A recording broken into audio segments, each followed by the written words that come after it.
नमस्कार, आप देख रहे हैं नाग पंचमी स्पेशल कालचक्र। मैं हूं आपके साथ अंजलि आनंद और मेरे साथ हैं प्रश्न कुंडली विशेषज्ञ पंडित सुरेश पांडे जी। बहुत बहुत स्वागत है पंडित जी आपका। धन्यवाद। सपने में नाग आते हैं, परिवार में काल सर्प दोष है, संकट के बादल गहरा रहे हैं, तो आज नाग पंचमी पर जरूर करें 25 उपाय। देखिए कालचक्र। आज नाग पंचमी है। ऐसी मान्यता है कि आज के दिन जो भी श्रद्धा भाव से पूजा करता है, दान देता है, पुण्य काम करता है, उसकी हर मनोकामना पूरी होती है। तो ऐसे में आज हम आपको ना कोई कठिन मंत्र बताएंगे, ना ही ऐसी चीजें बताएंगे जो आप कर ना पाएं। आज काल चक्र में पंडित जी आपको बेहद आसान उपाय बताने वाले हैं जो आपके जीवन से हर दोष को दूर कर देंगे। फिर चाहे आपकी कुंडली में पितृदोष हो या कोई दूसरा दोष, या फिर आप राहु केतु के प्रकोप से पीड़ित हो। इसके अलावा राशि के मुताबिक शुभ फल पाने के लिए आज नाग पंचमी पर क्या करना है आपको खास, ये भी जानेंगे आज पंडित जी से। तो बने रहिए हमारे साथ, क्योंकि आज का कालचक्र बेहद ही महत्वपूर्ण है। हर कोई चाहता है, क्योंकि राहु केतु का तो नाम सुन के लोग डर जाते हैं। पंडित जी अक्सर आपको बहुत आसान उपाय बताते हैं, क्योंकि जो हमारे दर्शक हैं वो तो बखूबी जानते हैं। और आज खास दिन है, पंडित जी बहुत आपको आसान उपाय बताएंगे। अगर आपका भी कोई सवाल है तो आप हमें फोन कर सकते हैं। हमारा नंबर है 0120-665-2411। अपनी चर्चा की हम शुरुआत करें उससे पहले जान लेंगे आज का शुभ मुहूर्त। 9 अगस्त 2024 दिन शुक्रवार है। आज श्रावण शुक्ल पक्ष की पंचमी तिथि रात 3:14 तक, इसके बाद षष्ठी तिथि शुरू हो जाएगी।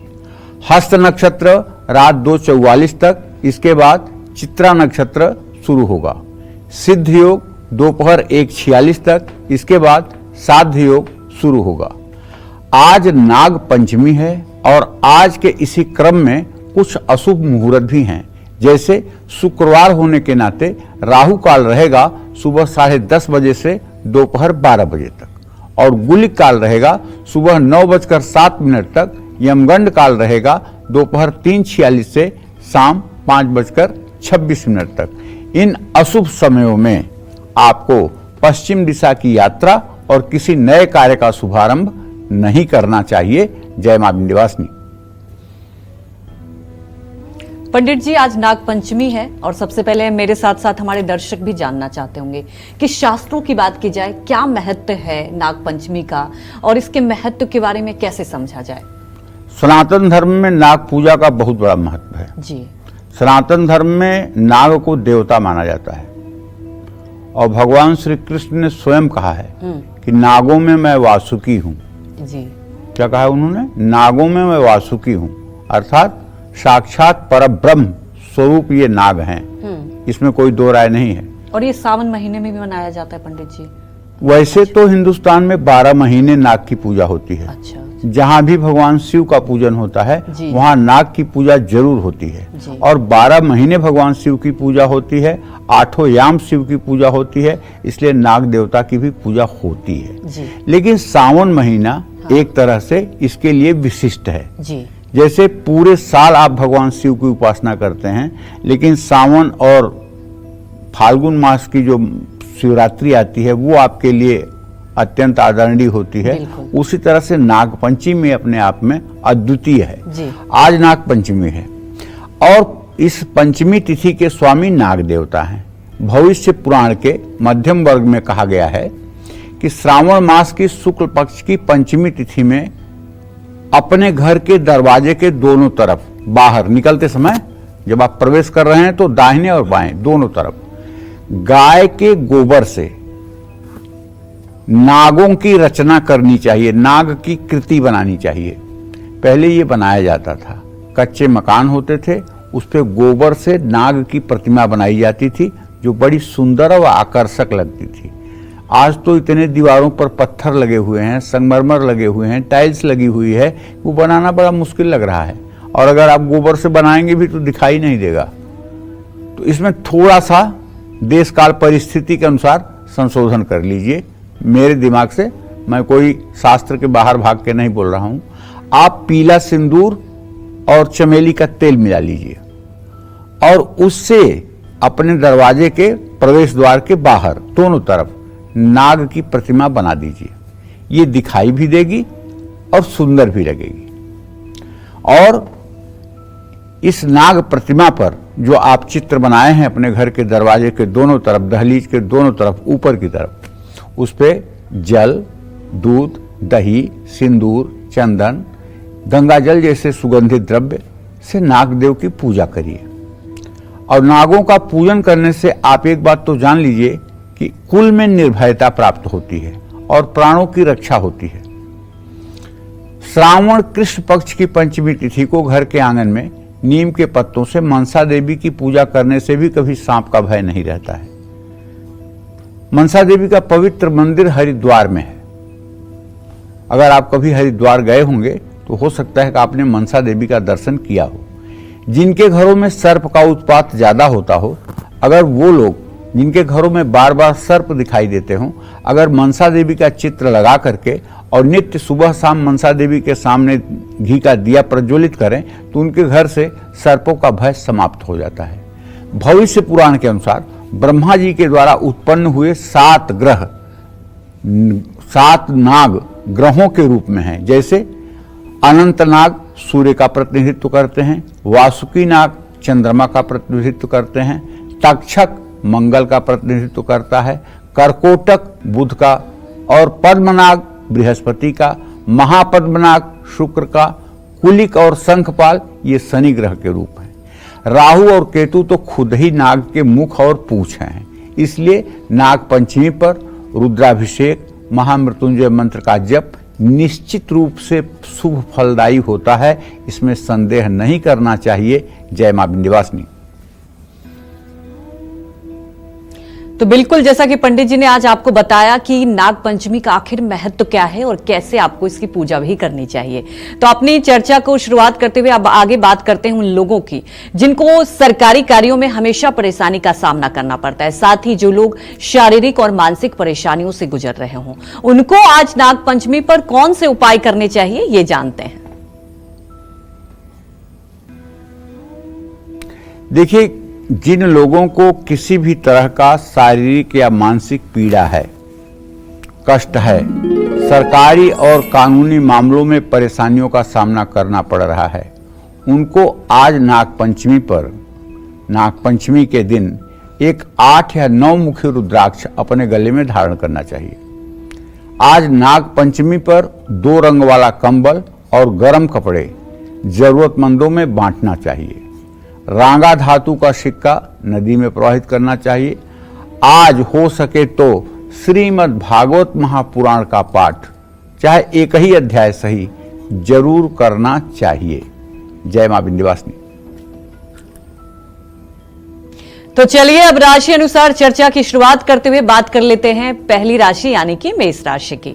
मेष राशि वाले आज नाग पंचमी के दिन शुभ फल पाने के लिए कैसे करें शिवलिंग का अभिषेक, किस मंत्र का करें जाप और राहु की शांति के लिए क्या करें खास, आइए जानते हैं।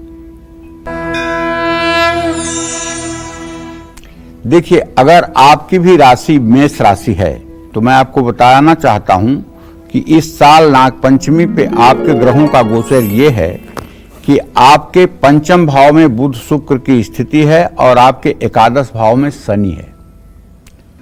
तो आज आप नागपंचमी पर दूध में थोड़ी सी शहद मिला करके और चांदी की श्रृंगी से रुद्रा अष्टाध्यायी का पाठ करते हुए या रुद्र सूक्त का पाठ करते हुए आप भगवान शिव का अभिषेक करें। ओम वासुकाय नमः, वासुकेय नमः, इस मंत्र का जप करके राहु केतु की शांति के लिए रुद्राष्टाध्यायी का पाठ जरूर करवाना चाहिए। रुद्राष्टाध्यायी का पाठ काफी कठिन है और सामान्य संस्कृत पढ़ने वाले लोग रुद्राष्टाध्यायी का पाठ नहीं कर पाते हैं, ये मैं सच्ची बात बता रहा हूं। बिना वेद पढ़ा हुआ व्यक्ति रुद्राष्टाध्यायी का पाठ नहीं कर पाता है और करता है तो अशुद्ध करता है। ऐसे में आज आपको अपनी सुविधाओं का लाभ उठाना चाहिए। वो लाभ ये है कि अगर आप अपने YouTube में, अपने मोबाइल में YouTube में जा करके और रुद्रा अष्टाध्यायी पाठ लिखें तो निश्चित रूप से आपको रुद्राष्टाध्यायी पाठ का आपको ऑडियो वीडियो दोनों मिल जाएगा और उसको आप चालू कर लें और अब किताब हाथ में ले लें। जिस तरह से वहां मंत्रों का उच्चारण हो रहा है उसी तरह से आप भी मंत्रों को पढ़ने की कोशिश करें। जहां आपसे गलती की संभावना होगी वहां वो शुद्ध उच्चारण इसको संभाल लेगा। इस तरह से 54 मिनट में रुद्राष्टाध्यायी का संपूर्ण पाठ खत्म हो जाता है। और इस तरह से अगर आप रुद्राष्टाध्यायी का पाठ करते हैं, अगर किसी योग्य ब्राह्मण को नहीं बुलाए हैं और स्वयं कर रहे हैं, तो फिर आप दोष से मुक्त हो जाएंगे और आपकी पूजा भी पूर्ण रूपेण साकार होगी। जय मां विंध्यवासिनी। तो देखिए पंडित जी आज आपको राशि के मुताबिक भी बता रहे हैं आप कौन से उपाय करें, साथ ही अलग से भी उपाय बता रहे हैं क्योंकि आज का दिन बेहद महत्व है। चर्चा को आगे बढ़ाएंगे उसके पहले हमारे एक दर्शक जुड़ चुके हैं अभिषेक बहराइच से। अभिषेक आप अपने सवाल पूछ सकते हैं।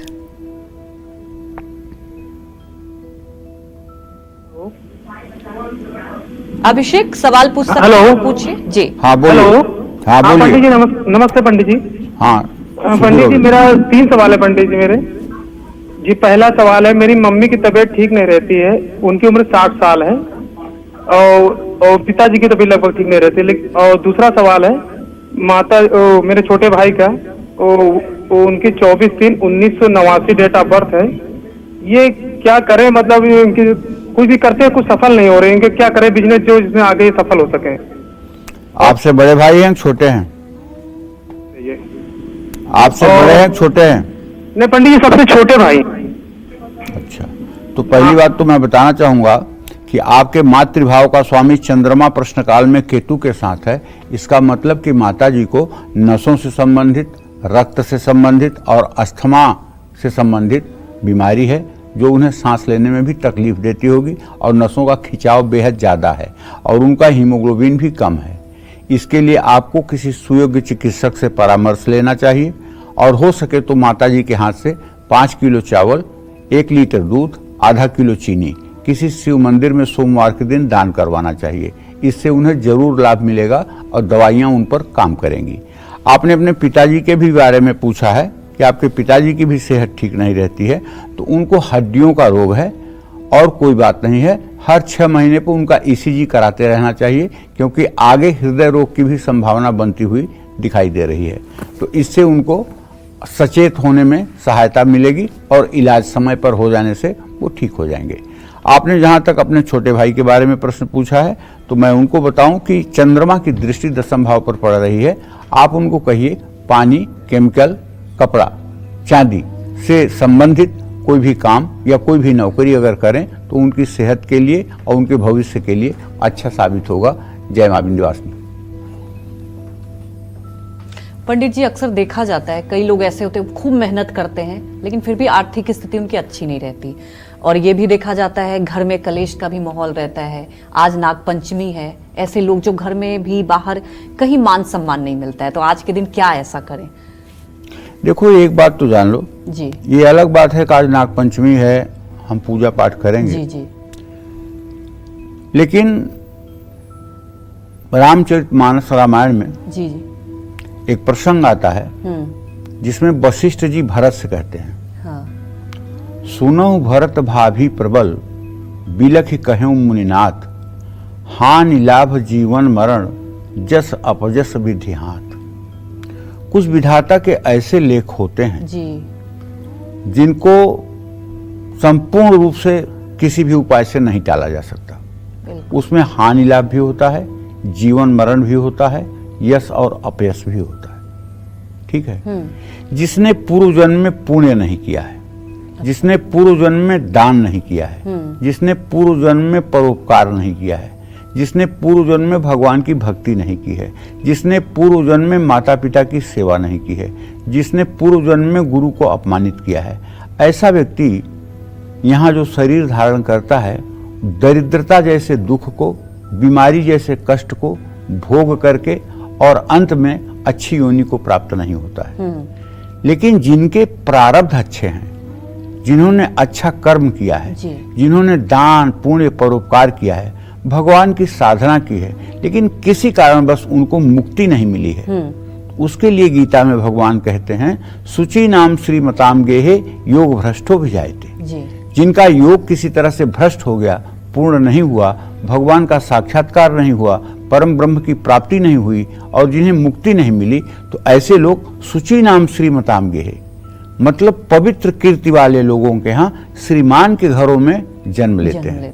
और श्रीमान के घर में जन्म लेने का मतलब कि उनके घर में सारा वैभव होता है, बिल्कुल, भगवान की पूजा आराधना होती है, सात्विक परिवार होता है, धर्ममय वातावरण होता है और धर्ममय वातावरण में उनका पालन पोषण होता है। लोग कहते हैं कर्म कर्म बहुत बड़ी चीज है, कर्म बहुत बड़ी चीज है। मैं अंजलि पूछना चाहता हूँ कि एक बच्चा, बिल्कुल पंडित जी, जो मतलब कि किसी उद्योगपति के पत्नी के गर्भ से पैदा होता है जी। और एक बच्चा जो सड़क पर रहने वाली भिखारिन के गोद से कोख से पैदा होता है, उसने क्या 9 महीने में कर्म कर लिया, इसने क्या 9 महीने में कर्म नहीं किया।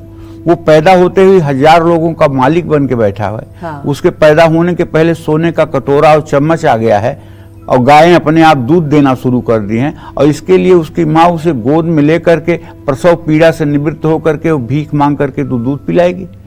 क्या है ये? प्रारब्ध का खेल है, ये पिछले जन्म का खेल है। अवश्य में भोक्तव्यम कृतम कर्मम शुभाशुभम, हमें अवश्य ही भोगना पड़ता है अपने कर्मों का फल। इसलिए हमें ये मनुष्य जीवन मिला है। हाँ। हम एक एक मिनट इसका सदुपयोग करें, भगवान को सब कुछ समर्पित करके काम करें, अहंकार का सर्वथा त्याग करें, पूरे सृष्टि में भगवानमय सृष्टि को देखें, पूरी सृष्टि भगवान की है ये मन में आभास रहे और किसी चीज में बहुत माया मोह और आसक्ति न करें।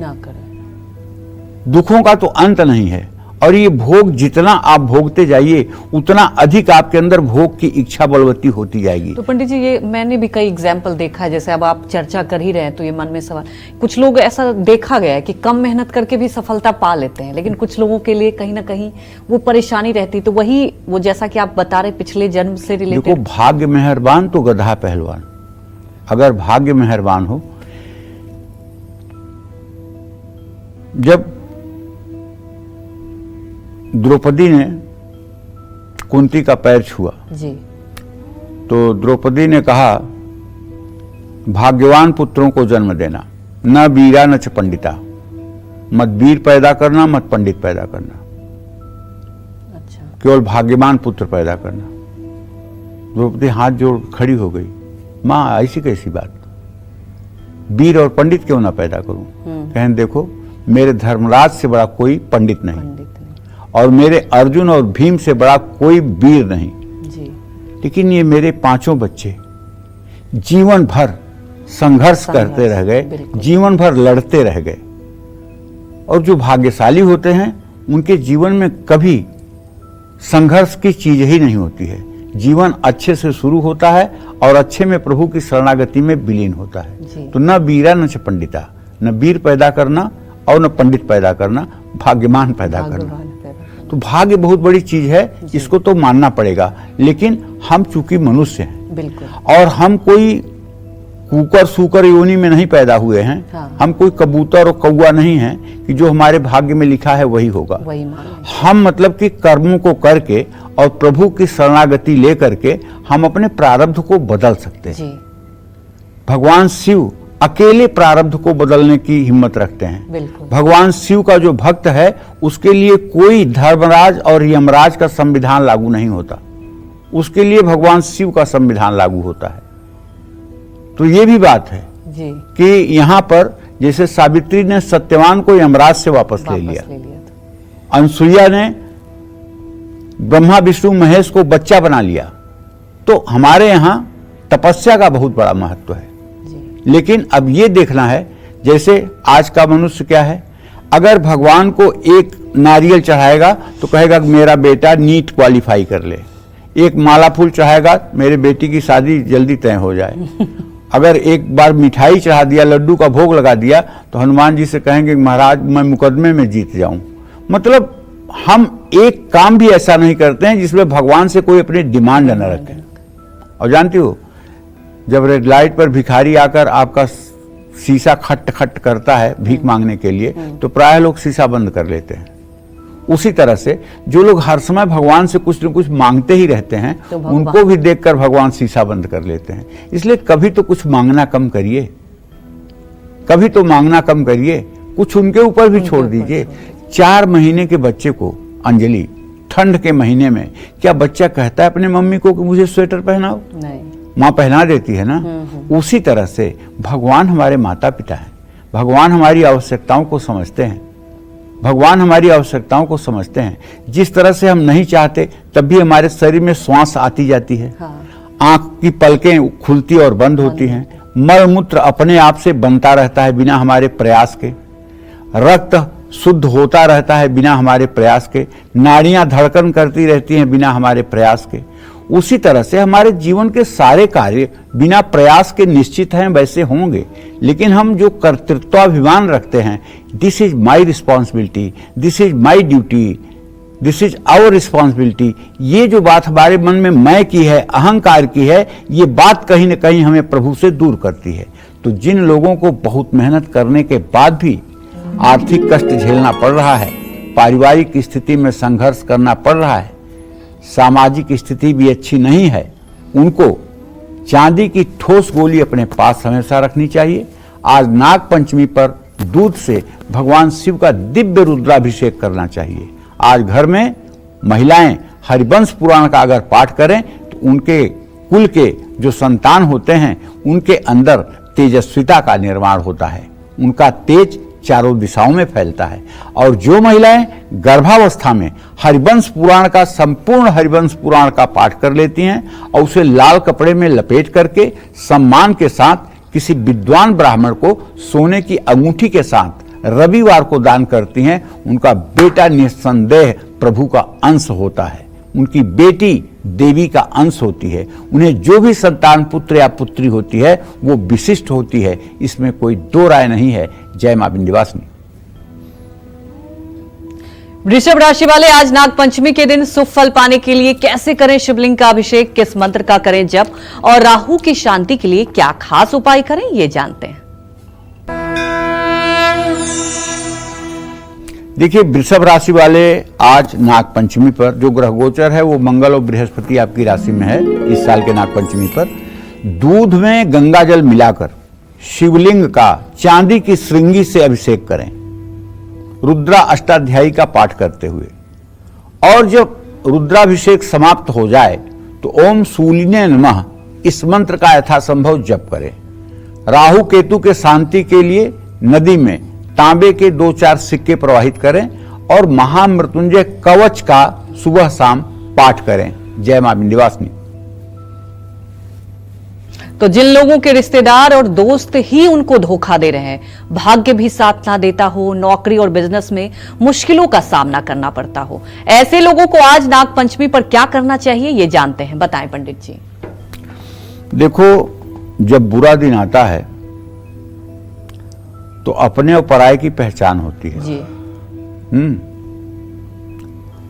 रहीमन विपदा हूं भली जो थोड़े दिन होए, हित या अनहित या जगत में जान परें सब कोय।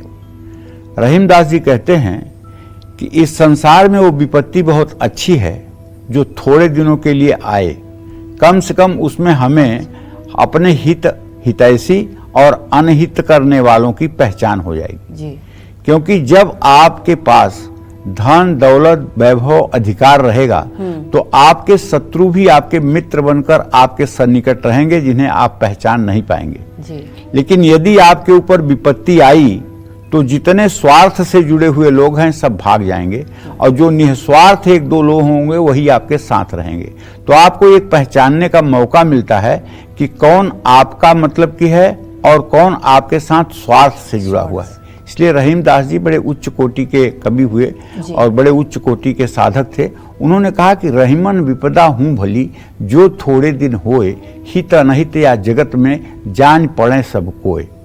और भागवत में भगवान कहते हैं कि जिसके ऊपर मैं कृपा करता हूं, सुन करके लोगों को बड़ा आश्चर्य लगेगा मेरी बात, लेकिन मैं अपनी बात नहीं बोल रहा हूं, श्रीमद् भागवत महापुराण की बात बोल रहा हूं और ये मतलब कि जो है अष्टम स्कंद की बात बोल रहा हूं। तो उसका सबसे पहले मैं धन छीन लेता हूं, अच्छा, जिसके ऊपर कृपा है, जिसके ऊपर मेरी कृपा होती है, सबसे पहले धन छीन लेता हूं, क्योंकि धन जो है ये मद और अहंकार को जन्म देता है और भगवत भक्ति से विमुख करता है। धन भगवत भक्ति से विमुख करता है। आदमी जितनी भी अय्यासियां, जितनी भी विलासिता और जितना भी भोग करने की चेष्टा करता है वो धन के माध्यम से करता है। इसलिए भगवान अपने भक्तों के ऊपर कृपा करके उसका धन छीन लेते हैं, और जब धन छीन लेते हैं तो उसे सिर्फ आश्रय प्रभु की शरणागति का रहता है। तो ये भगवान ने स्वयं कहा है। तो कहने का मतलब ये है, जिन लोगों को नौकरी और कारोबार में काफी परेशानियों का सामना करना पड़ रहा है, भाग्य साथ नहीं दे रहा है, रिश्तेदार और दोस्तों से भी धोखा मिल रहा है, उनको आज नाग पंचमी पर पंछियों को बाजरा खिलाना चाहिए। 3, 8 या 9 मुखी रुद्राक्ष धारण करना चाहिए। आज नाग पंचमी पर शिवलिंग का दूध से अभिषेक करना चाहिए। एक बात आप जान लीजिए, चाहे आपकी जो भी राशि हो, आज शिव मंदिर जरूर जाइएगा, और हो सके तो अगर पूरा रुद्राष्टाध्यायी ना सही तो विद्वान ब्राह्मण से हाथ जोड़कर निवेदन करिएगा कि वो रुद्र सूक्त का पाठ कर दें और आप अभिषेक कर दें। इससे क्या होगा कि आपके जन्म जन्म के कलमश धुल जाएंगे, आपके भविष्य का नूतन निर्माण हो जाएगा, और भगवान शिव की कृपा से असंभव भी आपके लिए संभव हो जाएगा।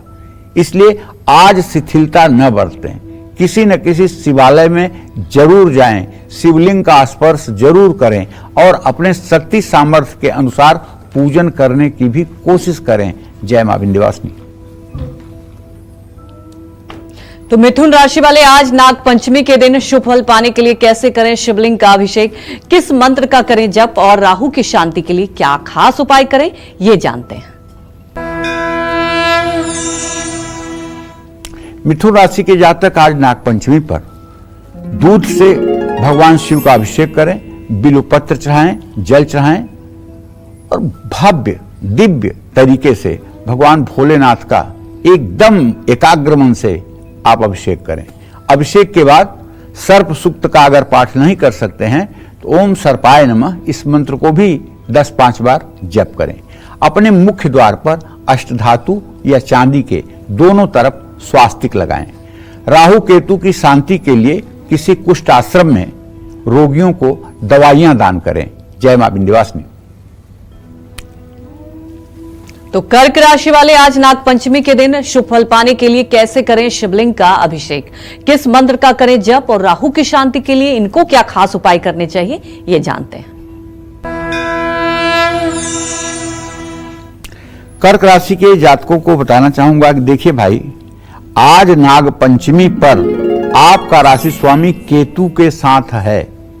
ये नाग पंचमी आप कर्क राशि के जातकों के लिए बहुत अहम और बहुत खास है, क्योंकि आप इस नाग पंचमी पर ग्रहण दोष में घिरे हुए हैं। ऐसे में आपको दूध में मिश्री मेवा मिलाकर और पीतल के लोटे में दूध भरकर उसकी धार न टूटने पाए शिवलिंग पर महामृत्युंजय मंत्र बोलते हुए उस दूध को गिराइए। धार न टूटने पाए इस बात का ध्यान रखिए। जितनी बार 10 बार 5 बार बोल सकते हैं महामृत्युंजय मंत्र बोलते हुए आप अभिषेक करिए। उसके बाद शुद्ध जल से अभिषेक करिए।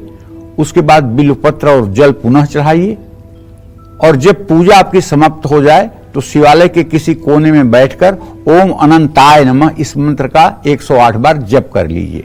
और राहु केतु की शांति के लिए नदी में एक जटाधारी नारियल अपने ऊपर से वार करके प्रवाहित कर दीजिए। इससे आपके कष्टों का हल मिल जाएगा। जय मां विंध्यवासिनी। आज नाग पंचमी है और ऐसे में भगवान शिव की पूजा से नाग पंचमी पर दान पुण्य करके 20 सबसे आसान और असरदार उपाय करके कौन सी 30 परेशानियों से हम पार पा सकते हैं, यही बता रहे हैं आज हमें पंडित सुरेश पांडे जी। जिन लोगों को संतान सुख नहीं मिल रहा है और जिन लोगों के जीवन में शिक्षा और पैसों की हमेशा ही कमी रहती है, उनको आज नाग पंचमी पर क्या उपाय करने चाहिए और किस चीज का दान करना चाहिए, ये जानते हैं। बताएं पंडित जी। देखिए, जिन लोगों को संतान सुख नहीं मिल रहा है, बहुत बड़ी बात होती है संतान का सुख, क्योंकि हमारे शास्त्रों में साफ साफ लिखा है कि पुन्नाम नाम के नरक से संतान ही बचाता है।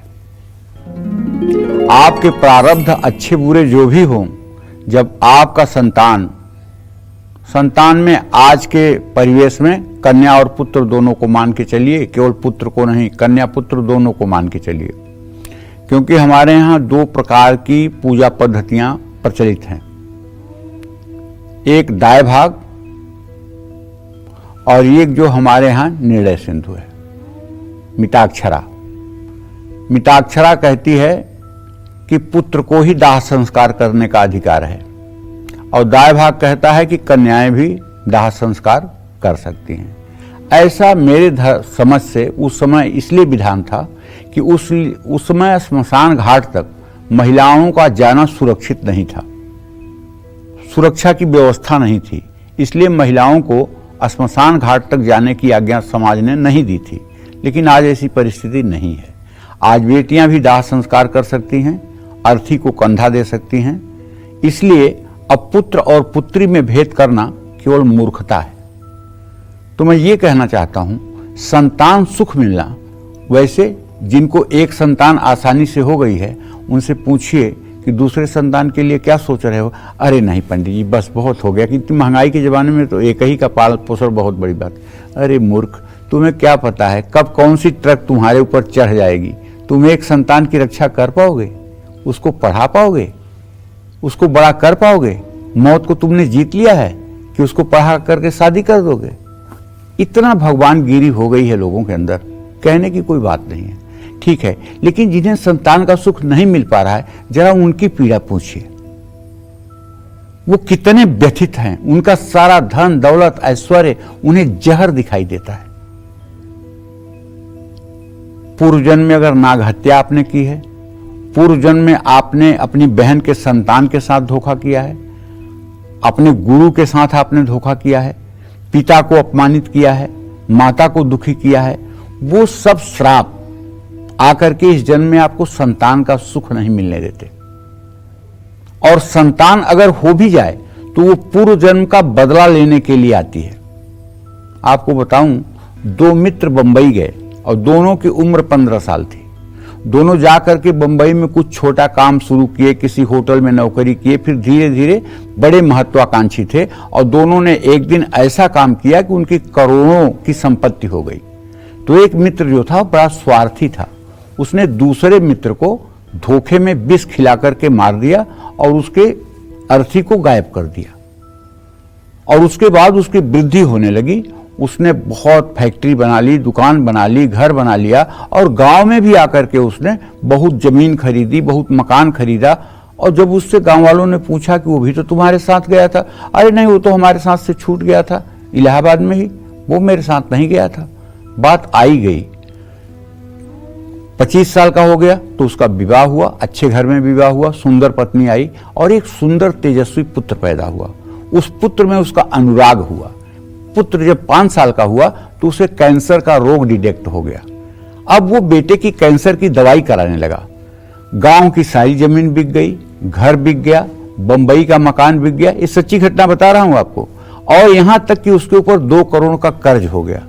एक दिन उसने बेटे को गोद में लेकर कहा कि बेटा, मैं कितना अभागा हूं कि आज मेरे पास इतना भी पैसा नहीं है कि मैं तुम्हारी दवा कर पाऊं, और मैं 2 करोड़ के कर्ज में हो गया हूं। अब जीवन कैसे जीऊंगा कुछ समझ में नहीं आ रहा है। बेटा, मैं तुम्हें क्या मुंह दिखाऊं?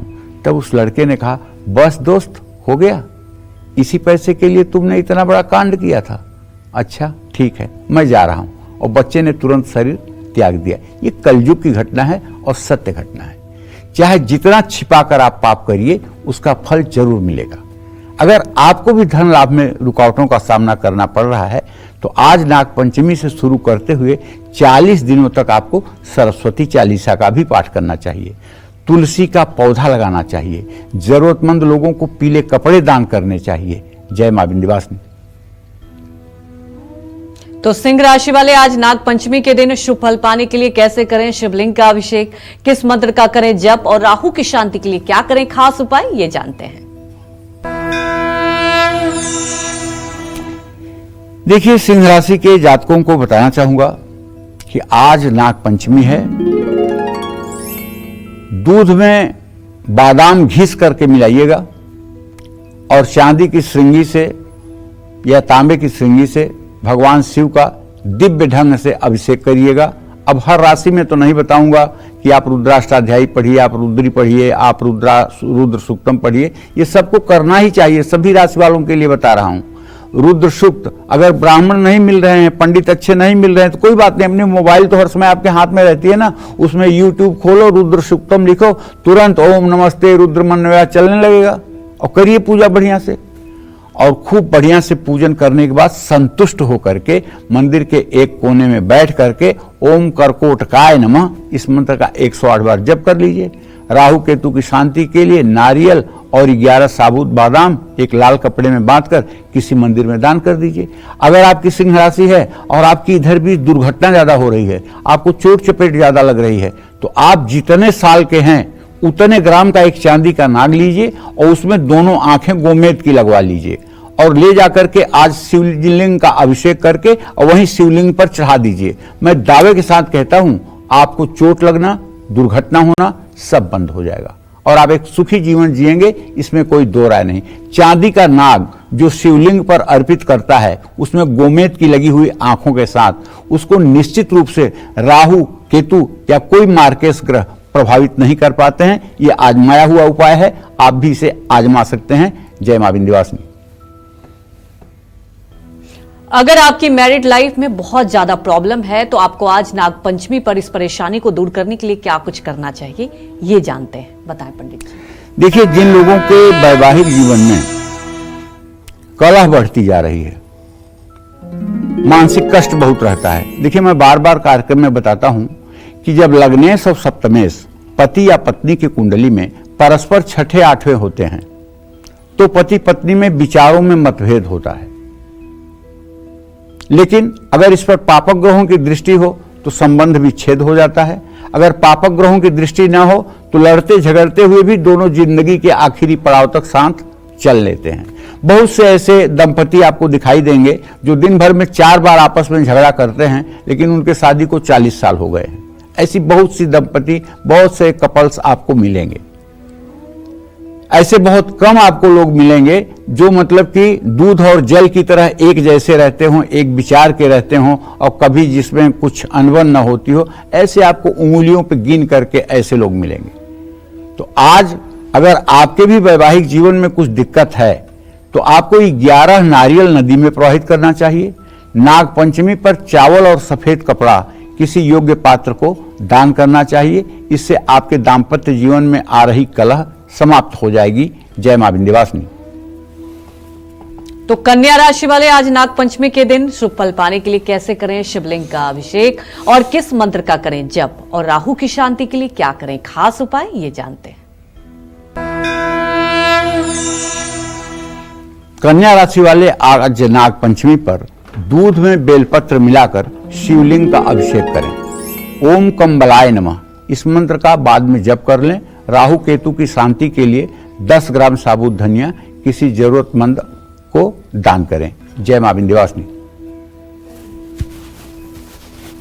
अगर आपको नौकरी नहीं मिल रही है, आपका कारोबार नहीं चल रहा है, तो जिस पैतृक संपत्ति के भरोसे आप बैठे उसका भी लाभ मिलता आपको दिखाई नहीं दे रहा है, तो ऐसे में आज नागपंचमी पर कौन से उपाय करने चाहिए, ये जानते हैं, बताएं पंडित जी। देखिए, मंत्र महामय विषय ब्याल के मेटत कठिन कुअंक भाल के। चाहे जितना भी दुर्भाग्य हो और चाहे जितनी जीवन परेशानियों से भरा हो, एक भगवान शिव ऐसे हैं जिनकी शरणागति लेने के बाद सारे कष्टों का समाधान हो ही जाता है। और आज नागपंचमी पर एकेन बसते कैलाशे, आज भगवान शिव का वास कैलाश पर है, ये बात ध्यान रखिएगा। आज भगवान शिव कहां हैं? कैलाश पर हैं। किसके साथ हैं? माता पार्वती के साथ हैं। और शिवगण कहां हैं? उनके सामने ही हैं। इस समय भगवान की पूजा चल रही है। कहां? कैलाश पर्वत पर। मन में ध्यान करो कैलाश का। अब तो कैलाश मानसरोवर का चित्र भी आने लगा है। जो लोग जा रहे हैं वहां दर्शन करने, वो लोग वहां की फोटो खींच करके अपने मित्रों को शेयर भी कर रहे हैं। और यहां तक मैं आपको बताऊं कि अब तो मानसरोवर का जल भी लोग ले आते हैं और उसको अपने इष्ट मित्र सगे संबंधियों में बांटते हैं। कितना बड़ा भाग्य है ना हम लोगों का कि आज मतलब कि साधन हो गया। जिस मानसरोवर की हम कल्पना करते थे वहां आज हम पहुंच रहे हैं, वहां आज हम दर्शन कर रहे हैं, वहां आज हमको रहने का ठिकाना मिल रहा है। और वहां एक ऐसी किरण चलती है जिसका कि आज तक साइंस नहीं पता लगा पाती है कि तारे जैसे दिखने वाले वहां क्या हैं। तो वहां अगर कारोबार आपका नहीं चल रहा है, पैतृक संपत्ति नहीं मिल रही है, तो आज नाग पंचमी पर आपको भगवान शिव की पूजा के साथ साथ बटुक भैरव के मंदिर में दही और गुड़ का भोग लगा करके विधिवत पूजा करनी चाहिए। बटुक भैरव का स्वरूप बताऊं आपको, ये 12 वर्ष के हैं, गौर वर्ण है, गले में नाग की माला है और मृगछाला पहने हुए हैं। दाहिने हाथ में चमचमाता हुआ सोने का त्रिशूल है और दाहिनी तरफ सफेद रंग का कुत्ता है और बाईं तरफ काले रंग का कुत्ता है। ये हैं बटुक भैरव। ये माता के प्रमुख द्वारपाल हैं, योग माया के आदिशक्ति के प्रमुख द्वारपाल हैं। इनका स्मरण करने से आपके ऊपर तंत्र मंत्र, जादू टोना, भूत प्रेत, पिशाच, अभिचार जो भी क्रिया होगी वो तत्काल नष्ट हो जाएगी। और अगर सुबह शाम प्रतिदिन आपने बटुक भैरव के इस स्वरूप का स्मरण किया, कुछ दिनों के बाद आपको बटुक भैरव का चमत्कार आपके जीवन में दिखने लगेगा। जय मां विंध्यवासिनी। तो तुला राशि वाले आज नाग पंचमी के दिन शुभ फल पाने के लिए कैसे करें शिवलिंग का अभिषेक और किस मंत्र का करें जप, और राहु की शांति के लिए क्या करें खास उपाय, ये जानते हैं। तुला राशि के जातक आज नाग पंचमी पर दूध, दही माने पंचामृत, 5 चीजों से शिवलिंग का अभिषेक करें। ओम शंखपालाय नमः अभिषेक करने के बाद इस मंत्र का थोड़ी देर जप कर लें। राहु केतु की शांति के लिए आज रात अपने सिरहाने जौ रख कर सोएं। कल सुबह उसे कबूतरों को खिलाएं, इससे आपके जीवन में भी सुधार होगा। जय मां विंध्यवासिनी। तो अब बात करेंगे वृश्चिक राशि की, जानेंगे उनके बारे में कि उनको आज क्या कुछ खास उपाय करने चाहिए, राहु को शांत करने के लिए उन्हें कौन से आज नाग पंचमी के दिन खास उपाय करने चाहिए, जानते हैं। वृश्चिक राशि के जातक आज नाग पंचमी पर दूध में छुआरे मिलाकर के पीतल के लोटे में या पीतल के कलश में दूध भरकर हर हर महादेव कहते हुए दिव्य दूध की धारा शिवलिंग पर गिरानी चाहिए। कम से कम 7-8 लीटर दूध बढ़िया और पीतल का बढ़िया कलश हो, उसी में डाल करके और एकदम दूध की धारा चलाइए प्रसन्न मुद्रा में, और रुद्राष्टाध्यायी चलता रहे या रुद्र सूक्त चलता रहे और आप भाव विभोर होकर के पूजन करिए। देखिए भगवान शिव कैसे प्रसन्न नहीं होते हैं। और जब पूजन से खाली हो जाइए, दक्षिणा वगैरह दे लीजिए, तब उसके बाद अपनी एक रुद्राक्ष की माला निकालिए और मंदिर के किसी कोने में खड़े होकर या बैठकर ओम तक्षकाय नमः इस मंत्र का 108 बार जप कर लीजिए। आपकी सारी मनोकामना पूरी होगी। अगर भगवान गणेश का भी अलग से कोई मंदिर में मूर्ति स्थापित है तो उनके सामने जाइए और दुर्वा की माला बना लीजिए और उसे गणेश जी को चढ़ा दीजिए। इससे भी आपकी मनोकामना पूरी होगी। जय मां विंध्यवासिनी। चलिए अब बात कर लेते हैं धनु राशि वालों की। धनु राशि वाले आज नाग पंचमी के दिन शुभ फल पाने के लिए कैसे करें शिवलिंग का अभिषेक और किस मंत्र का करें जप, और राहु की शांति के लिए क्या करें खास उपाय, ये जानते हैं। देखिए, अगर आपकी धनु राशि है तो इस समय ज्योतिष की दृष्टि से देखा जाए तो आपका राशि स्वामी बृहस्पति आपसे 6ठे भाव में है। ये बहुत अच्छा संकेत आपके लिए नहीं है। लेकिन अगर आज आप किसी शिवालय में जाकर के और 3 लीटर गन्ने का रस ले लीजिए और उसे पीतल के कलश में भर लीजिए और मंदिर में जाकर के शांतिपूर्वक, किसी को डिस्टर्ब करते हुए नहीं कि आप पहुंचे तो किसी को इधर धक्का मार रहे हैं, किसी को उधर धक्का मार रहे हैं, ऐसा कुछ नहीं। शांतिपूर्वक, विनम्रता, सौम्यता के साथ खड़े होकर भगवान शिव का ध्यान करते हुए गन्ने के रस की धार को शिवलिंग पर धीरे धीरे गिराइए और मन में ओम नमः शिवाय चलाते रहिए और हो सके तो रुद्र सूक्त चालू कर लीजिए। उसके बाद शुद्ध जल से अभिषेक करिए, बेलपत्र चढ़ाइए, फिर जल चढ़ाइए, फिर भस्म विभूति और एक रुद्राक्ष की माला चढ़ाइए।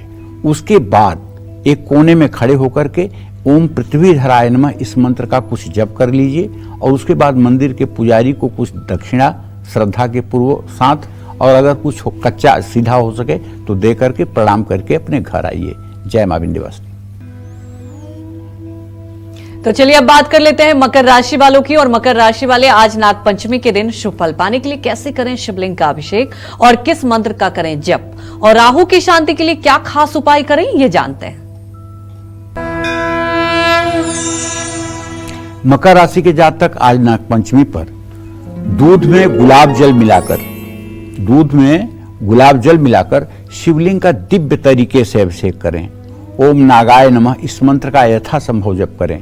राहु केतु की शांति के लिए तिल और जौ का किसी जरूरतमंद को दान करें। जय मां विंध्यवासिनी। तो अब बात कर लेते हैं कुंभ राशि वालों के बारे में और जानेंगे आज नाग पंचमी पर इनको क्या खास उपाय करना चाहिए। देखिए, इस नाग पंचमी पर शनिदेव आपकी राशि में स्वयं विराजमान है और आपके द्वितीय भाव में राहु विराजमान है। ऐसे में आपके लिए ये नाग पंचमी विशेष है। आप शिवालय जाइएगा, शिव मंदिर नहीं शिवालय, जो पिरामिड के आकार का होता है, जिसके मध्य भाग में शिवलिंग होता है और बाहर नंदी बैठे होते हैं। ऐसे नहीं कि एक मल्टीपल स्टोर में चले जाइए जहां एक तरफ राम कृष्ण है, एक तरफ सीता है, राम है, एक तरफ राधा कृष्ण है, एक तरफ गणेश जी, एक तरफ हनुमान जी, एक तरफ कोने में शिव जी। ऐसे मंदिर में नहीं कह रहा हूं, शिवालय में जाने के लिए कह रहा हूं। शिवालय कोट गुना फल पाना है तो शिवालय में जाइएगा और शिवालय में जाकर के वहां खूब बढ़िया दूध से शिवलिंग का अभिषेक करिएगा। अभिषेक करने के बाद यथाशक्ति वहां जरूरतमंद लोगों में दान दक्षिणा बांटिएगा और ओम कुलिशाय नमः इस मंत्र का 108 बार जप कर लीजिएगा। और तांबे का अगर मंदिर में जरूरत है तो तांबे का एक सर्प, 1.25 किलो तांबे का एक सर्प बनवा करके उसको ऐसे लगवाइए शिवलिंग पर कि वो सदा सर्वदा लगा रहे। ये काम अगर करने का आपको मौका मिल गया तो मैं दावे के साथ कहता हूं आपके जन्म जन्मांतर के पाप धुल जाएंगे, इसमें कोई दो राय नहीं। यदि चांदी का नाग आपने लगवा दिया, 1.25 किलो चांदी का नाग अगर आपने लगवा दिया किसी शिवालय में, तो आप गारंटी लीजिए मुझसे, दरिद्रता आपसे लाखों कोस दूर रहेगी। बस करना है, उत्साह के साथ करना है, विश्वास के साथ करना है, फल जरूर मिलेगा। जय मां विंध्यवासिनी। तो वक्त हो चला है आज के हमारे कुंडली विजेता की। पंडित जी, गुरुग्राम की रहने वाली है मेघना मलिक। मैं आपको इनके डिटेल बता देती हूँ मेघना मलिक की। इनका डेट ऑफ बर्थ है 12 जनवरी 1989 और इनका जन्म हुआ है 5:14 इवनिंग में और दिल्ली में ये पैदा हुई हैं। जॉब में प्रमोशन कब मिलेगा, ये इन्होंने पहला सवाल पूछा है। दूसरा कि इनका फ्यूचर में हेल्थ कैसा रहेगा, खुद का घर कब ले पाएंगी। देखो, मेघना का जन्म 12 जनवरी 89 को 5:14 दिल्ली में हुआ है शाम को। मेघना की जन्म राशि मीन राशि है। अभी इसकी 7.5 चल रही है। दशा तो ठीक चल रही है, बुध में बृहस्पति का अंतर है, दोनों पंचम नवम है। घबराने की कोई बात नहीं, समय के हिसाब से प्रमोशन तुम्हारा होता रहेगा, इसमें कोई संदेह नहीं है। और बुध बृहस्पति की पंचम नवम स्थिति तुम्हारे दाम्पत्य जीवन का भी अच्छा संकेत कर रही है। लेकिन सूर्य, शनि और शुक्र तीनों ग्रह तुम्हारे सप्तम भाव में बैठे हुए हैं, जिसके कारण अभी भवन भाव का योग बनने में विलंब हो सकता है। अभी मकान मिलने में 3 से 4 साल की देर हो सकती है। आपको चाहिए कि आप सुंदर सा एक पन्ना 6.5 रत्ती का बनवा करके उसे सोने की अंगूठी में बनवा करके अपने दाहिने हाथ की सबसे छोटी उंगली में या लॉकेट में बनवा कर गले में धारण कर लें। इससे आपको लाभ मिलेगा और इससे निश्चित रूप से आपको सहायता मिलेगी। जय मां विंध्यवासिनी। पंडित जी, इन्होंने हेल्थ का भी पूछा है। हेल्थ स्वास्थ्य तो अच्छा ही रहेगा। अष्टम भाव में बुध है, कभी कभी नसों में खिंचाव रहेगा। खस्टेश इनका चंद्रमा है, कभी कभी नसों में खिंचाव रहेगा, कभी कभी सिरदर्द की समस्या रहेगी। अगर सिरदर्द ज्यादा परेशान करे तो अनंत मूल की जड़ 2 रुपए की लेकर के उसे लाल धागे में बांधकर थोड़े दिनों तक, 45 दिनों तक गले में धारण कर लें, वो समस्या ठीक हो जाएगी। जी। जिनके बहुत सारे विरोधी हैं और विरोधियों के कारण अक्सर कानूनी मामलों में फंस जाते हैं, उनको आज नागपंचमी के मौके पर कौन से उपाय करने से लाभ मिलेगा, ये जानते हैं। बताएं पंडित जी। देखो, जिन लोगों के गुप्त विरोधी बहुत हैं, जो लोग कानूनी मामलों में फंस जाते हैं, मानसिक अशांति और अपमान जिनको परेशान करता है, आज नागपंचमी पर ऐसे लोगों को सौंफ का सेवन करना चाहिए। शिवलिंग का नारियल के पानी से अभिषेक करना चाहिए। दूध और जलेबी का दान करना चाहिए। आज नाग पंचमी पर महामृत्युंजय मंत्र का यथासंभव पूरे दिन जप करना चाहिए। और एक बात आज समझ लीजिए, आज गृहस्थी के काम को कम करिए, आज पूजा पाठ के काम को ज्यादा करिए। अगर 365 दिन में आज का समय आपने शिवालय में व्यतीत कर लिया या शिव भगवान के सानिध्य में आपने व्यतीत कर लिया, पक्की मानिए आपकी बन गई। जय मां विंध्यवासिनी। तो मीन राशि वाले आज नाग पंचमी के दिन शुभ फल पाने के लिए कैसे करें शिवलिंग का अभिषेक, किस मंत्र का करें जप और राहु की शांति के लिए क्या करें खास उपाय, ये जानते हैं।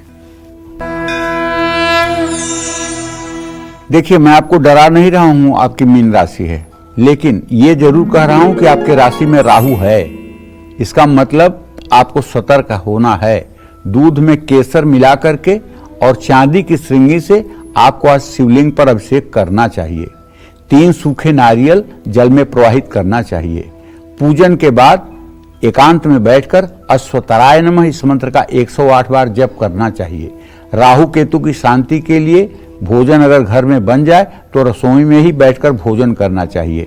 और अष्टधातु का कड़ा अगर हो सके तो अपने दाहिने हाथ में आपको कुछ दिनों के लिए धारण करना चाहिए। जय मां विंध्यवासिनी। पंडित जी, आज हमारे दर्शकों को आपने इतनी महत्वपूर्ण जानकारी दी, आपका बहुत बहुत धन्यवाद। धन्यवाद। और उम्मीद यही करते हैं कि आपको भी हमारा विषय बहुत पसंद आया होगा। कल फिर मिलेंगे एक नए विषय और आपकी परेशानियों को दूर करने के लिए ढेरों उपाय लेकर हम आएंगे पंडित सुरेश पांडे जी के साथ। तब तक कालचक्र की पूरी टीम को आप अनुमति दीजिए और देश दुनिया की खबरों को देखते रहने के लिए देखते रहिए News 24। नमस्कार।